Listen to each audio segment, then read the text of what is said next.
நான் வந்து இப்போ நலமா இருக்கேன், கைது செய்யப்படவில்லை. ஊடக நண்பர்கள் வந்து பார்த்தீங்கன்னா நிறைய பேர் அரெஸ்ட் ஆயிட்டாரு தவறான செய்திகளை பரப்பிட்டு இருக்காங்க. நான் கைது செய்யப்படவில்லை, ரொம்ப நலமா ரொம்ப சேஃபா இருக்கேன். அதாவது பார்த்தீங்கன்னா மக்களே, இந்த வாழ்க்கையில சந்தோஷங்கிறது ஒரு 24 ஹவர்ஸ் கூட நம்ம கூட இருக்க மாட்டேங்குது. நேற்று மத்தியானம் செம்ம ஜாலியாக இருந்தேன், பட் இன்னைக்கு மத்தியானம் கொஞ்சம் வருத்தத்துக்குள்ளாயிட்டேன். அதுக்கு காரணம் என்னன்னா, நேற்று மத்தியானம் நமக்கு ஒரு நல்ல நியூஸ் கிடைச்சிச்சு. இந்த நியூஸை பொறுத்த வரைக்கும் உங்களுக்கும் நல்ல நியூஸ் தான், ஓகேவா? என்ன நியூஸ்னா, டாக்டர் திவாகர் அவர்களை அரெஸ்ட் பண்ணிட்டாங்க அப்படின்னு சொல்லிட்டு ஒரு நியூஸ் வந்துச்சு. அந்த நியூஸை பார்த்தோன்னா எனக்கு செம சாலி. அப்பா அடி, கடைசியாக அந்த குரங்கை பிடிச்சி அடைச்சிட்டாங்க பையனா. இந்த குரங்கை பொறுத்த வரைக்கும் கடுமையான சேட்டை பண்ணிட்டு இருந்துச்சு. ஒருத்தரை விடாம எல்லாரையும் பிடிச்சி வம்பெழுத்தி எல்லார வச்சும் கண்டென்ட் பண்ணிட்டு இருந்துச்சு. கடைசியா சிஎம் விஜய் அவர்களை வச்சுமே ஒரு கண்டென்ட் பண்ணிச்சு. கண்டிப்பா நீங்க பார்த்திருப்பீங்க. அப்படி இருக்கும்போது யாராச்சும் இந்த குரங்கை பிடிச்சி அடைங்கடான்னு சொல்லிட்டு நம்ம எல்லா வீடியோல பேசிட்டு இருந்திருப்போம்.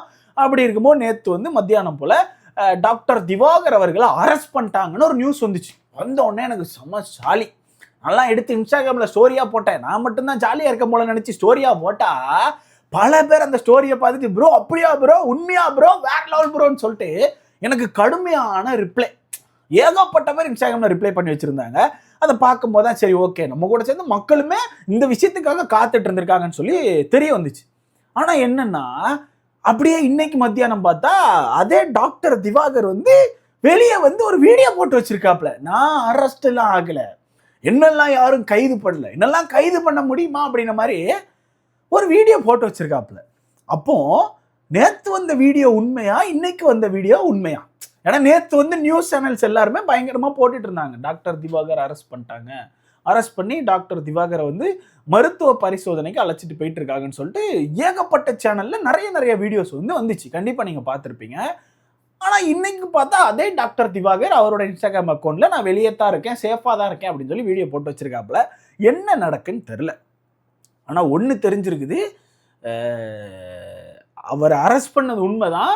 ஆனா இப்போ சொந்த ஜாமீன்ல வெளியே வந்திருக்காரு, அவரோட சொந்த ஜாமீன்ல வெளியே வந்திருக்காரு. அப்படி இருக்கும்போது அங்க என்ன நடந்திருக்கும், அவர் எதனால அரெஸ்ட் பண்ணியிருக்காங்க, எதனால விட்டுருப்பாங்க அப்படிங்கிற விஷயத்தெல்லாம் நம்ம மொத்தமா பார்க்கலாம். பட் எனக்கு கொஞ்சம் வருத்தமா தான் இருக்கு. நேற்று அரெஸ்ட் பண்ணியிருக்கீங்க, உடனே இன்னைக்கு ஜாமீன்ல விட்டீங்கன்னா என்ன கதை சொல்லுங்க, அது கொஞ்சம் வருத்தமா தான் இருக்குது. பட் இருந்தாலும் என்ன கதையா இருக்கும் அப்படிங்கிறத நம்ம மொத்தமா பார்க்கலாம். அடுத்தது, இந்த பிக் பாஸை பொறுத்தவரைக்கும் எனக்கு தெரிஞ்சு செப்டம்பர்ல ஆரம்பிக்கிறதுக்கான வாய்ப்பு இருக்குன்னு சொல்லி தோணுது. ஏன்னா அந்த மாதிரி தான் ஒரு சில விஷயங்கள் இப்போ வெளியே வந்துட்டு இருக்குது. அதெல்லாம் வச்சு பார்க்கும்போது எனக்கு தெரிஞ்சு செப்டம்பர்ல ஆரம்பிச்சிருவாங்களோன்னு சொல்லி ஃபீல் ஆகுது. ஆனால் இந்த வருஷத்தை பொறுத்தவரைக்கும் கொஞ்சம் டிஃப்ரெண்டாக இருக்கும்னு சொல்றாங்க. என்ன ப்ரோ அதே உருட்டா, போன வருஷமும் அதே உருட்டு போட்டா இந்த வருஷமும் அதே உருட்டான்னு கேட்டீங்கன்னா அப்படி சொல்ல வரல. இந்த போட்டியாளர்கள் செலக்ட் பண்றது கொஞ்சம் டிஃப்ரெண்டாக இருக்கும் அப்படின்னு சொல்லி ஒரு சில விஷயங்களை சொல்லியிருக்காங்க. ஏன்னா போன வருஷம் நிறைய நாய் குலைச்சிச்சு, நிறைய சம்பவங்கள் நடந்ததுனால இந்த வருஷம் கொஞ்சம் டிஃப்ரெண்டாக இருக்கும்னு சொல்லி சொல்றாங்க. என்ன மாதிரி இருக்கும் அப்படிங்கிறதெல்லாம் நம்ம மொத்தமாக பார்த்துடலாம். வீடியோக்குள்ள பாருங்க, முன்னாடி மறக்காம இந்த வீடியோக்கு ஒரு லைக்கை போட்டுருங்க. நீங்க போடுற ஒவ்வொரு லைக் வந்து நமக்கான வீடியோ ஒரு 10 பேர் சஜஸ்ட் பண்ணும். ஸோ முடிஞ்ச அளவுக்கு லைக்கை போட்டு சேனலை சப்ஸ்கிரைப் பண்ணிக்கோங்க.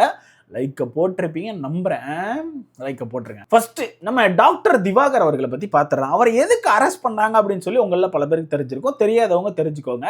அவர் வந்து கொஞ்ச நாளைக்கு முன்னாடி ஒரு யூடியூப் சேனலுக்கு இன்டர்வியூ கொடுத்தாப்ல, ப்ரோவோக் யூடியூப் சேனலுக்கு.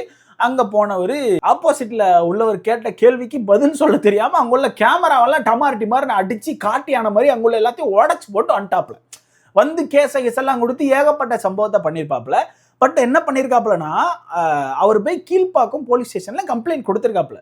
கொடுத்தா அவர் கொடுத்த கம்ப்ளைண்ட் எதுவுமே சரியில்லைன்னு சொல்லிட்டு அவருக்கான கம்ப்ளைண்ட் வந்து பெருசா இதே பண்ணல போல. ஏன்னா இவர் தானே அங்கே சேட்டை பண்ணியிருக்காரு, இவரே சேட்டையை பண்ணிட்டு என்ன அடிச்சுட்டாங்க தாக்கிட்டாங்கன்னு இவர் கம்ப்ளைண்ட் கொடுத்தா எடுப்பாங்களா, பெருசா இது பண்ண மாட்டாங்க. அந்த கம்ப்ளைண்ட் பெருசா கண்டுக்கல போல. அதனால தலைவன் என்ன பண்ணாப்லன்னா, கொஞ்ச நாளைக்கு முன்னாடி ஒரு 3 நாளைக்கு முன்னாடி திரும்ப அந்த கம்ப்ளைண்ட்டை கிளப்பி எனக்கு அகேன்ஸ்டா கேஸ் போடுறாங்க, போலீஸ் வந்து என்ன மிரட்டுறாங்க அப்படின்னு சொல்லிட்டு போலீஸ்க்கு அகேன்ஸ்டாவே ஒரு வீடியோ பேசி வச்சிருந்தாப்ல. கண்டிப்பா நீங்க பார்த்துருப்பீங்க. அது மட்டும் இல்லாம சிஎம் விஜய் அவர்களுக்கு ஒரு வீடியோ போட்டு வச்சிருந்தாப்ல. அதுதான் செம சிரிப்பு. கையெடுத்து கும்பிட்டு சிஎம் விஜய் அவர்களே நீங்க தான் என்ன காப்பாற்றணும், இப்படிலாம் போலீஸ் அராஜகம் பண்றாங்க, என் கேஸை எடுத்துக்கலாம் பிளா பிளா பிளான்னு சொல்லிட்டு ஏகப்பட்ட சம்பவத்தை பண்ணிட்டாப்ல.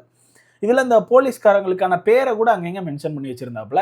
அதுல கடுப்பா என்ன பண்ணிட்டாங்கன்னா, நேத்து திவாகரை தூக்கிட்டாங்க. தூக்குன போலீஸ் சைட்லேருந்து என்ன சொல்லியிருக்காங்கன்னா, ஒரு யூடியூப் சேனலில் போய் சண்டை போட்டார்ல, அந்த ப்ரோவோக் யூடியூப் சேனலில், அங்கே போயிட்டு ஒரு காசுலாம் கேட்டிருக்காரு. ஏன்னா இவர் அப்பப்போ வீடியோவில் ஒரு விஷயத்த மென்ஷன் பண்ணுவார், என்னோட வீடியோ போட்டு அவங்க பல லட்சம் சம்பாதிச்சிட்டாங்க, என்கிட்ட கேட்காம என்னோட வீடியோ போட்டாங்கன்னு சொல்லிட்டு நிறைய விஷயத்த சொல்லுவார்ல. அப்படி இருக்கனால அந்த யூடியூப் சேனல் கிட்ட ஒரு 1 லட்ச ரூபா காசு கேட்டிருப்பார் போல. சரி பண்ணதுதான் பண்ணிட்டா ஒரு 1 லட்சத்தை கூடி அப்படின்ற மாதிரி காசை கேட்டிருப்பார் போல. அப்போ யூடியூப் சைட்ல இருந்து, அதாவது சேனல் சைட்ல இருந்து ஒரு கம்ப்ளைண்ட்டை கொடுத்துட்டாங்க. இப்படி மிரட்டுறாரு, காசு கேட்குறாரு அப்படின்னு சொல்லிட்டு கம்ப்ளைண்ட்டை கொடுத்தோன்னே இதான் சாக்கு, தூக்குங்க அவனன்னு சொல்லிட்டு மதுரையில் போய் தூக்கிட்டாங்க.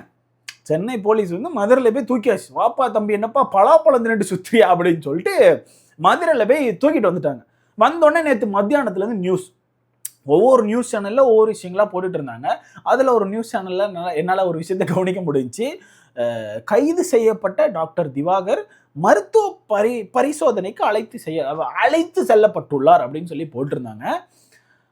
அங்கதான் எனக்கு ஒரு விஷயம் இடிக்குது. ஏன்னா இவன் வந்து நிறைய பிரச்சனையில தனக்கு வந்து கொஞ்சம் உடம்பு சரியில்லை, நடக்க முடியாது அப்படிங்கிற விஷயத்தெல்லாம் ஒரு மாதிரி மென்ஷன் பண்ணி தப்பிச்சிருக்காரு பல இடத்துல. இப்போ கடைசி அந்த குக்கு வித் கோமாளி பிரச்சனை அப்போ கூட அங்கே போலீஸ் ஸ்டேஷன்லுமே இந்த மாதிரி ஒரு சில விஷயங்களை சொல்லி தான் மன்னிப்பு கேட்டு தான் வெளியே வந்திருக்காப்புல. ஓகேவா, சேம் அதே மாதிரி நேற்று ஏதோ பண்ணியிருக்காப்புல.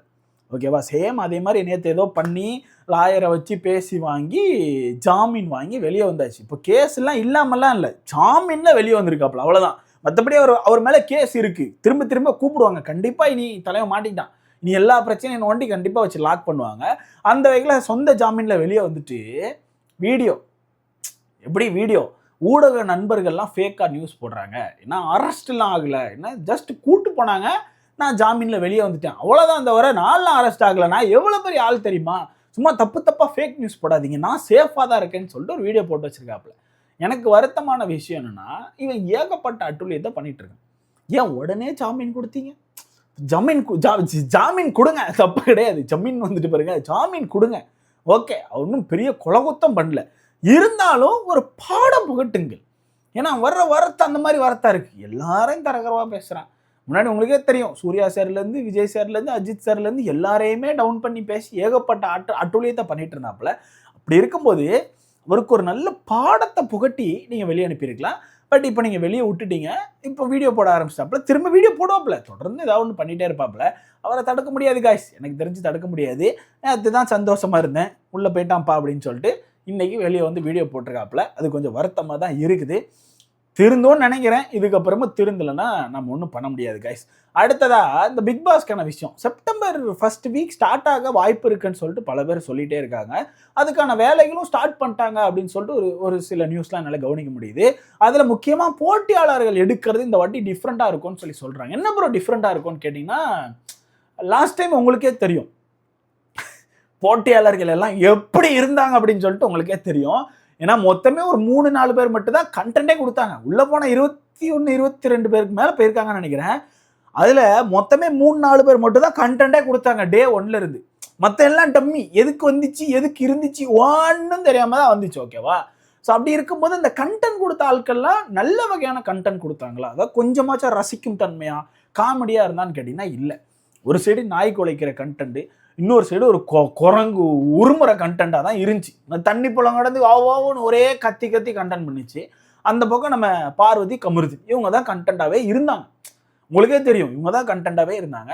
அப்படி இருக்கும்போது இந்த ஷோக்கான தரமே கொஞ்சம் இறங்கிட்டு தான் சொல்லி ஆகணும். அதனால் இந்த வாட்டி ஒரு சைடு என்ன சொல்கிறாங்கன்னா, கண்டஸ்டன்ஸ் வந்து ரொம்ப தெளிவாக எடுப்பாங்க, ரொம்ப நீட்டாக எடுப்பாங்க. இதுக்கு முன்னாடி ஒரு 2-3 சீசனுக்குலாம் முன்னாடி எப்படி போட்டியாளர்கள் வந்தாங்களோ அதே மாதிரி தான் இருக்கும் அப்படின்னு சொல்லி ஒரு சைடு சொல்கிறாங்க. இன்னொரு சைடு கேட்டால் இல்லை, மொத்தமே இந்த விஜய் டிவிக்கான தரமே குறைஞ்சிட்டு அவங்க இதுக்கப்புறம் எடுக்கிற போட்டியாளர்களுமே கொஞ்சம் டிஃப்ரெண்ட்டாக தான் இருப்பாங்க, சொல்ல முடியாது, திருச்சி சாதனா கூட வர வாய்ப்பு இருக்குன்னு சொல்லிட்டு ஏகப்பட்ட விஷயங்கள் நம்மளால் பார்க்க முடியுது. திருச்சி சாதனா என்ன சொல்லன்னு தெரில காய்ஸ், எனக்கு கொஞ்சம் பயமாகவும் இருக்குது. ஏன்னா இவங்களை நம்ப முடியாது, இவங்க கண்டென்ட்டுக்காக வியூஸ்க்காக இந்த மாதிரி ஏதாவது வேலையை பார்த்து விட்ருவாங்க டப்புன்னு.